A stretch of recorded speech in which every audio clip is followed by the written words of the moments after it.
Есімшенің түрленуі. Есімше есімдерше көптеледі, септеледі, тәуелденеді және жіктеледі. Көптік жалғауы ған, кен және атын, итін тұлғалы есімшелерге ғана жалғанады. Барғандар, келгендер, айтқандар, айтатындар, беретіндер, сөйлейтіндер, көретіндер, қарайтындар, табатындар, жазатындар. Есімшенің ар, с, мақ-мек, бақ-бек, пақ-бек тұлғаларына көптік жалғауы жалғанбайды. Есімшенің септелуі. Атау септігінде көрген, келер, бермес, баратын, алмақ. Ілік септігінде көргеннің, келердің, берместің, баратынның, алмақтың. Бар септігі көргенге, келерге, бермеске, баратынға, алмаққа.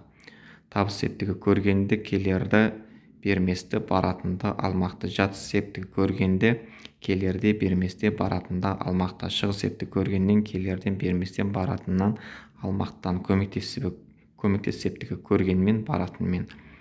Есімшенің ар, с және мақ-мек, бақ-бек, пақ-бек тұлғаларына көмектес септік жалғауы жалғанбайды. Есімшенің жіктелуі және тәуелденуі. Бірінші жақ есімше көрген, келер, бермес, кететін, жүрмек. Жіктелуі жекеше және көпше түрде мын, мін, бын, бін, пын, пін. Көпше түрде мыз, міз, быз, біз, пыз, біз. Тәуелденуі оңаша және ортақ тәуелденуі.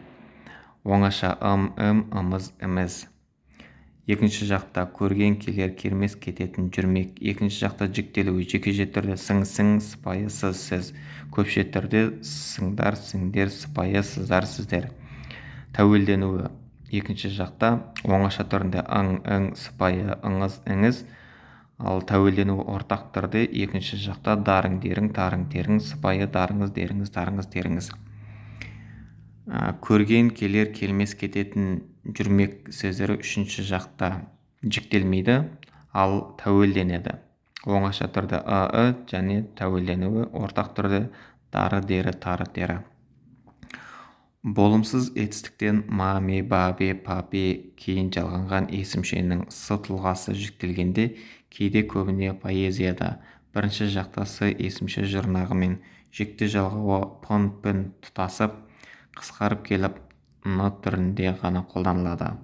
Айтпаспын, айтпан, келмеспін, келмен тағы басқа. Бай емен, батыр емен, хан емеспін.